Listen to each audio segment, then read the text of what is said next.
Donc, ils ont un peu discuté. Un d'eux est descendu du ciel et s'est déguisé en marchand pour donner à Quetzalcoatl une boisson alcoolisée qui s'appelle pulque. Ils vont dire, voilà, Quetzalcoatl, la coque a dit, ok, leur plante sacrée. Et a planté cette semence sur la terre. C'est bon. Quetzalcoatl a aussi appris aux êtres humains comment cultiver le manioc. C'était aussi important pour les peuples originaires.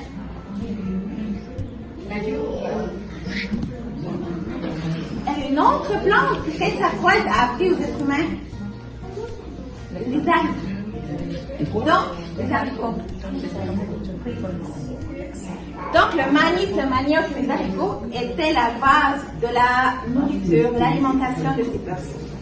Et Quetzalcoatl, voici Quetzalcoatl, a voulu leur faire un petit cadeau différent.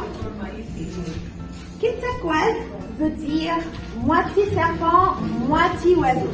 C'est une déité, serpent emplué, peut-être, c'est une déité. Les grosses têtes, leurs sculptures qu'on peut retrouver dans les États de Veracruz, les États de Tabasco. Oui.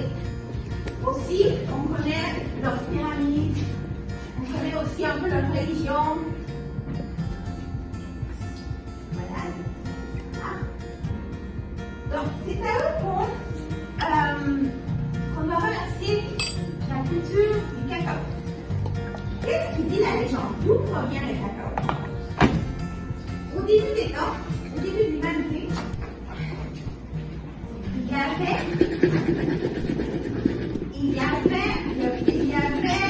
les êtres humains, les femmes, les hommes qui travaillaient, qui s'accordaient, qui étaient un peu comme faibles, ils ne connaissaient pas beaucoup, mais les dieux, ils avaient de l'amour pour eux, ils avaient de l'attachement.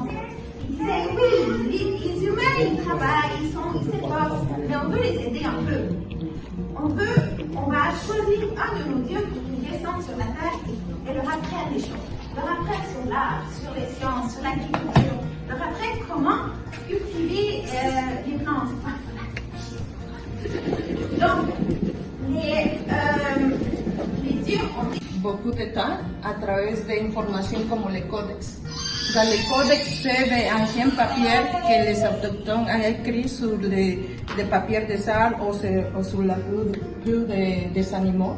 Et finalement, comment est-ce qu'elle a été préparée de façon ancienne?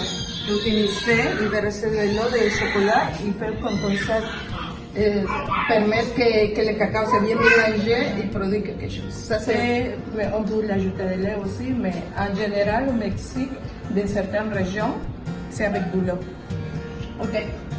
Les origines, c'est à partir de que bien domestiqué le cacao, c'est à partir des Olmecs et les Mayas aussi qui ont développé plusieurs façons de le transformer et boire le cacao.